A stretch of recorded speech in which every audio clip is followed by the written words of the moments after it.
மழைக்காலம் வந்துவிட்டால் சூடான சாய் கூட சாப்பிடும் பழங்களின் ருசி தனித்துவம்தான். ஆனால் சுவையோடு உடல்நலத்தை காப்பாற்றும் சில முக்கிய பழங்களை தெரிந்து கொள்ளலாம் வாங்க. மழைக்காலத்தில் ஆரஞ்சு ஒரு சூப்பர் பழம். இதில் இருக்கும் விட்டமின் சி நம் உடலுக்கு இம்யூனிட்டியை அதிகரிக்கும். சளி காய்ச்சல் மாதிரி பிரச்சனைகளை தடுக்கும். ஆரஞ்சு ஜூஸ் குடிக்கலாம், ஃப்ரெஷ்ஷாக சாப்பிடலாம். ஜீரணத்திற்கு சிறந்தது பப்பாளி. இதில் இருக்கும் விட்டமின் ஏ நம் கண்களுக்கு நல்லது, ஜீரணத்திற்கு சுலபமாக்கும்.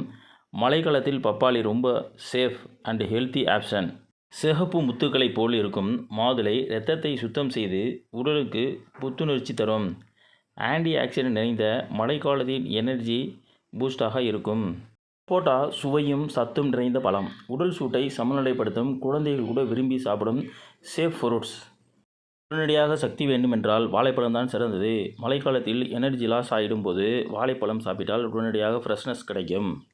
And apple a day keeps the doctors away. Apple சளி காய்ச்சல் போன்ற சீசனல் இன்ஃபெக்ஷனை தடுக்கும். மழைக்காலத்தில் சாப்பிடக்கூடிய மிக நல்ல ஃப்ரூட்ஸ்.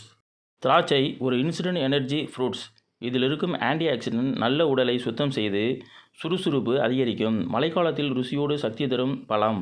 மழைக்காலத்தில் பழங்களை சாப்பிடும் முன் நன்றாக கழுவி சாப்பிடுங்கள். ஸ்ட்ரீட் சைடு மழை தண்ணீரில் படிந்த பழங்களை வாங்காதீர்கள்.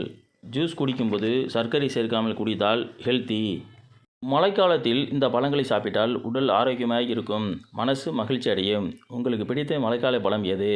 கமெண்டில் சொல்லுங்கள். வீடியோ எப்படி இருந்தால் லைக் பண்ணுங்கள், ஷேர் பண்ணுங்கள், சப்ஸ்கிரைப் பண்ண மறக்காதீங்க.